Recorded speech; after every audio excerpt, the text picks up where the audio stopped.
Star liner space capsule सफलतापूर्वक धरती पर लैंड करके दोस्तों साबित किया कि वो जहां एस्ट्रोनॉट्स को सफलतापूर्वक इंटरनेशनल स्पेस स्टेशन में ले जाने में सक्षम है, वहीं दूसरी तरफ आईएसएस से पृथ्वी पर सफलतापूर्वक ले आने में भी सक्षम है वो। हालांकि दूसरे तरफ आप ऐसा कह सकते हैं कि बगैर अंतरिक्ष यात्री के वो पृथ्वी पे लैंड किया, मगर उन्होंने ये साबित किया दोस्तों, साबित किया। ये वही स्पेस कैप्सूल है जो नासा के अंतरिक्ष यात्री वुच विल्मोर और सुनीता विलियम्स को 5 जून को आईएसएस ले गए थे, और ये किसी चमत्कार से कम नहीं, और वो सफलतापूर्वक लैंड करके दिखाया उन्होंने अर्थ पे। भविष्य में एस्ट्रोनॉट्स को अर्थ से आईएसएस ले जाने और आईएसएस से अर्थ पर सफलतापूर्वक ले आने में सक्षम है बोइंग का स्टार लाइनर। आप तस्वीर के माध्यम से भी देख सकते हैं। और दोस्तों गुजारिश है मेरी आपसे, कृपया चैनल को सब्सक्राइब जरूर करें।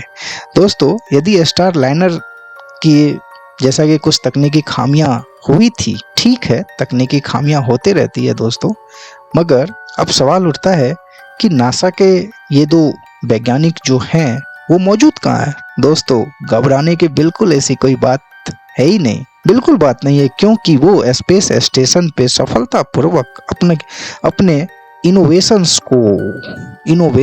पे काम कर रही है, क्योंकि वहाँ पहले से मौजूद है दोस्तों 7 एस्ट्रोनॉट्स पहले से मौजूद है, और उनके साथ वो कदम से कदम मिला के काम कर रही है। अब सवाल उठता है कि क्या स्पेस स्टेशन कितना बड़ा है। दोस्तों वो किसी 6 बेडरूम के कंपार्टमेंट से कम नहीं है, उससे भी बड़ा है स्पेस स्टेशन।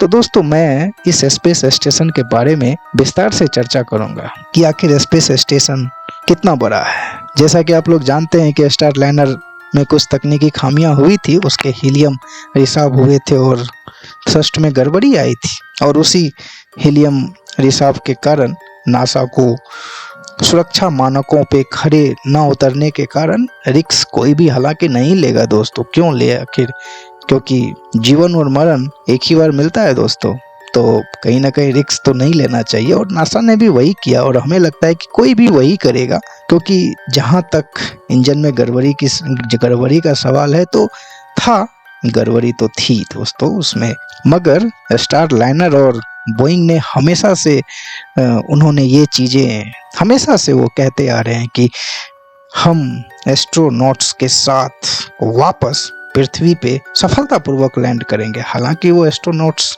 के साथ लैंड नहीं किए, मगर उन्होंने एस्ट्रोनॉट्स के बगैर सफलतापूर्वक लैंड करके उन्होंने दिखाया और साबित किया। अब दोस्तों आखिर सवाल उठता है सुनीता विलियम्स और वुच विल्मोर, जैसा कि मैंने आपको बताया कि एक्सपीडिशन 71-72 क्रू के हिस्से के रूप में अपना काम जारी रखे हुए हैं। वो दोनों फरवरी 2025 में स्पेस एक्स के ड्रैगन कैप्सूल पर सवार होकर पृथ्वी पे लौटेगी, और ये ड्रैगन कैप्सूल स्पेस एक्स के जो ड्रैगन कैप्सूल है ये एलोन मस्क की मच अवेटेड स्पेस क्राफ्ट है दोस्तों, जिससे दोनों अंतरिक्ष यात्री पृथ्वी पे वापस आएंगे फरवरी में। अब दोस्तों सवाल उठता है कि एक्सपीडिशन 71-72 क्या है। तो दोस्तों 71-72 एक अंतर्राष्ट्रीय अंतरिक्ष स्पेस स्टेशन के लिए 71 और 72 लंबी अवधि का एक मिशन है, और इस मिशन का मुख्य उद्देश्य विभिन्न वैज्ञानिक अनुसंधान करना, जिसमें न्यूरो डिजेनरेटिव बीमारियां, अंतरिक्ष वनस्पति, अंतरिक्ष यात्रा के कारण होने वाले तरल पदार्थों के बदलाव और शैवाल आधारित जीवन समर्थन प्रणाली शामिल है दोस्तों। इन सब चीज़ों पे वहाँ पे वैज्ञानिक रिसर्च करते हैं, और आईएसएस स्पेस स्टेशन पे रूस, अमेरिका, जापान, यूरोप, कनाडा के अंतरिक्ष एस्ट्रोनॉट्स पहले से मौजूद है। तो ऐसी कोई घबराने वाली ऐसी कोई बात नहीं है कि सुनीता विलियम्स और वुच विल्मोर कहाँ है और किस हालत में है। ऑलरेडी वहाँ पे 7 वैज्ञानिक मौजूद हैं, और वो सारे जो आईएसएस स्पेस स्टेशन है वो और वहाँ के अलग अलग देशों के जो एस्ट्रोनॉट्स रूस, जापान, यूरोप, कनाडा से मौजूद हैं, पहले से अलग अलग इनोवेशंस को अंजाम दे रहे हैं, उनके साथ डेली मीटिंग और अलग अलग चीज़ों पे रिसर्च और उससे डिस्कशंस डे टू डे होती रहे। वहाँ एक नहीं 7 से 9 लोग मौजूद हैं स्पेस स्टेशन पे।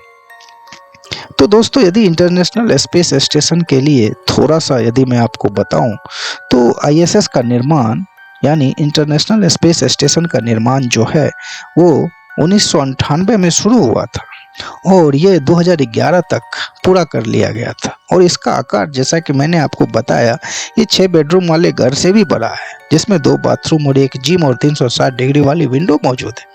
आप तस्वीर के माध्यम से भी स्पेस स्टेशन के अंदर की तस्वीर आप देख सकते हैं। आईएसएस पृथ्वी से लगभग 400 किलोमीटर की ऊंचाई पर परिक्रमा करता है और इसकी औसतन गति 27,724 किलोमीटर प्रति घंटे की रफ्तार से चलती है। हालांकि ये आपके लिए एक शॉकिंग होगा कि 28,000 किलोमीटर प्रति घंटे की रफ्तार है ना, दिलचस्प। 27,000 तो 27,000 किलोमीटर प्रति घंटे की रफ्तार से यदि कोई इंटरनेशनल स्पेस स्टेशन पृथ्वी के चारों ओर पृथ्वी के चक्कर लगा रही है तो यहाँ पे बहुत सारे सवाल उठते हैं और उस सवाल के बारे में भी दोस्तों हम चर्चा करेंगे। आखिर वो कौन कौन से सवाल हैं, जैसे कि एस्ट्रोनॉट्स को चक्कर आना, आखिर इतनी गति पे एस्ट्रोनॉट्स को चक्कर क्यों नहीं आते, स्पेस स्टेशन जल क्यों नहीं जाता, ये बहुत ही इंपॉर्टेंट सवाल है ना, दिलचस्प। वहाँ का तापमान क्या है, जहाँ पे इंटरनेशनल स्पेस स्टेशन मौजूद है, स्पेस स्टेशन मौजूद है, वहाँ पे तापमान क्या है, अंतरिक्ष यान की गति क्या होती है। अंतरिक्ष यान की गति और आईएसएस की गति दोनों बराबर ही होती है दोस्तों, वो 28,000 किलोमीटर प्रति घंटे की रफ्तार से घूमती है। वहाँ का टेम्परेचर क्या है, आखिर निचली गति क्या है, ये भी बहुत सारे सवाल है। निचली गति क्या है, पृथ्वी की निचली कक्षा क्या है, जिसको दोस्तों आपने अलग अलग मीडिया अलग अलग न्यूज में आपने पढ़ा होगा, लो ऑर्बिट लियो क्या है। तो आईएसएस के बारे में दोस्तों, और तो दोस्तों लियो ऑर्बिट जो है, जो निचली कक्षा है, उसके बारे में भी हम आपको जरूर बताएंगे। और आईएसएस का मुख्य उद्देश्य अंतरिक्ष में लंबी अवधि की खोज को सक्षम बनाना और पृथ्वी के लोगों को लाभ प्रदान करना है। यहाँ सूक्ष्म गुरुत्वाकर्षण यानी माइक्रोग्रेविटी और अंतरिक्ष पर्यावरण अनुसंधान, जीवन सक्षम प्रणाली और विकिरण पर्यावरण में महत्वपूर्ण अनुसंधान किया जाता है। अब सवाल उठता है, यहाँ पे एक टर्म और आता है दोस्तों, विकिरण पर्यावरण। आपको पता है दोस्तों, जहाँ पे स्पेस स्टेशन मौजूद है वहाँ की टेम्परेचर 150 डिग्री 120 डिग्री सेल्सियस अधिकतम तापमान और मिनिमम तापमान -120 डिग्री से कम नहीं है। वहाँ पे तापमान 120 डिग्री सेल्सियस का दोस्तों मतलब होता है कि यदि हम पानी गर्म करें तो ऐसा कहते हैं कि 100 डिग्री टेम्परेचर पे हमारा पानी गर्म होता है। तो आप अंदाजा लगा सकते हैं वहाँ का तापमान कितना होगा। और मिनिमम तापमान यदि 0 डिग्री सेल्सियस हो, यदि आप एसी का तापमान को दोस्तों, यदि आप एसी के तापमान को 18 डिग्री सेल्सियस करते हैं तो आपको ठंड महसूस होती है और वहाँ पे और 0 डिग्री सेल्सियस पे बर्फ जम जाता है, पानी बर्फ बन जाता है। तो यहाँ पे ये भी सवाल उठता है कि आखिर -120 डिग्री सेल्सियस पे स्पेस स्टेशन तो बर्फ बन जाएगा, मगर दोस्तों बर्फ क्यों बनेगा, वहाँ तो हवा मौजूद ही नहीं है। बर्फ बनने के लिए पानी और हवा की जरूरत पड़ती है, जो दोनों मौजूद नहीं है वहाँ पे, इसलिए वहाँ पे बर्फ नहीं है, इसलिए वहाँ पे बर्फ नहीं जमता। और भी बहुत सारे सवाल है। आखिर इतनी गति से स्पेस स्टेशन यदि मूव कर रहा है 18,000 किलोमीटर प्रति घंटे से, स्पेस स्टेशन और स्पेस कैप्सूल अंतरिक्ष यान मूव कर रहा है, तो वहाँ पे अंतरिक्ष यात्री को चक्कर क्यों नहीं आते, ये भी सवाल है। तो दोस्तों दोनों अंतरिक्ष यात्री मूव तो करते हैं लेकिन उन्हें महसूस नहीं होता, क्योंकि वहाँ पे 0 ग्रेविटी है, उन्हें महसूस ही नहीं होता, क्योंकि सभी वहाँ पे मूव कर रहे हैं और समान गति से मूव कर रहे हैं। स्पेस स्टेशन भी समान गति से मूव करता है और अंतरिक्ष यान भी समान गति से मूव करता है। दोस्तों यहाँ पे अंतरिक्ष यान और स्पेस स्टेशन दो अलग अलग चीजें हैं। अंतरिक्ष यान स्पेस स्टेशन में जाके डक हो जाता है, यानी उसके साथ जुड़ जाता है, और स्पेस स्टेशन पहले से मौजूद है। इंटरनेशनल स्पेस स्टेशन अलग अलग देशों के एस्ट्रोनॉट्स वहाँ पे रिसर्च कर रहे हैं। अब दोस्तों यहाँ पे मैं आपको एक अलग चीज बोलूँगा, क्या कि पृथ्वी की निचली कक्षा क्या है। तो दोस्तों पृथ्वी के चारों ओर जो निचली कक्षा होती है वो पृथ्वी की सतह से लगभग 160 किलोमीटर से लेके 2000 किलोमीटर की ऊंचाई तक फैली होती है और ये कक्षा में उपग्रह अंतरिक्ष स्टेशन जैसे अंतर्राष्ट्रीय अंतरिक्ष स्टेशन ISS और अन्य अंतरिक्ष यान घूमते हैं। निचली कक्षा में वस्तुएं पृथ्वी के गुरुत्वाकर्षण से जुड़ी रहती है और बड़ी गति से चलती है। और जो मैंने बताया ये गति 28,000 किलोमीटर होती है ताकि ये पृथ्वी पे ना गिरे, इसलिए दोस्तों इतनी गति रखना जरूरी है। यदि इतनी गति ना रखे तो माइक्रोग्रेविटी, मैंने जीरो ग्रेविटी नहीं बोला, माइक्रोग्रेविटी वहां पे है तो 28,000 किलोमीटर प्रति घंटा की रफ्तार से, या यूं बोले कि इतनी गति होनी आवश्यक है। यह कक्षा अंतरिक्ष अभियानों के लिए महत्वपूर्ण होता है क्योंकि यहाँ से संचार उपग्रह, मौसम उपग्रह और अंतरिक्ष यात्री के मिशन संचालित होते हैं दोस्तों। और दूसरा सवाल है कि यदि स्पेस स्टेशन इतनी 28,000 किलोमीटर प्रति घंटा से घूम रही है तो आखिर वो जलता क्यों नहीं? दोस्तों ये इसलिए नहीं जलता क्योंकि वहाँ पे वायु का घनत्व कम है, वहाँ पे हवा है ही नहीं। हवा में मौजूद पार्टिकल्स जो आपस में घर्षण करते हैं जिसके कारण वहाँ पे जल बर्न होता है, मगर वहाँ पे जब हवा ही नहीं है तो वो तो जलेगा नहीं। और अंतरिक्ष यात्री और अंतरिक्ष यान, अंतरिक्ष यात्री को गति महसूस नहीं होती। इतनी गति से मूव करने के बाद भी यहाँ पे सापेक्ष गति का अनुभव होता है, यानी बिल्कुल ही जैसे आप अर्थ पे बैठे हैं उसको वैसा ही महसूस होता है। मगर वहाँ पे माइक्रोग्रेविटी होने के कारण वो तैरते रहते हैं हवा में। आप तस्वीर के माध्यम से भी देख सकते हैं कि एक एस्ट्रोनॉट्स किस तरीके से अंतरिक्ष यान में चलते हैं और एक जगह से दूसरे जगह मूव करते हैं।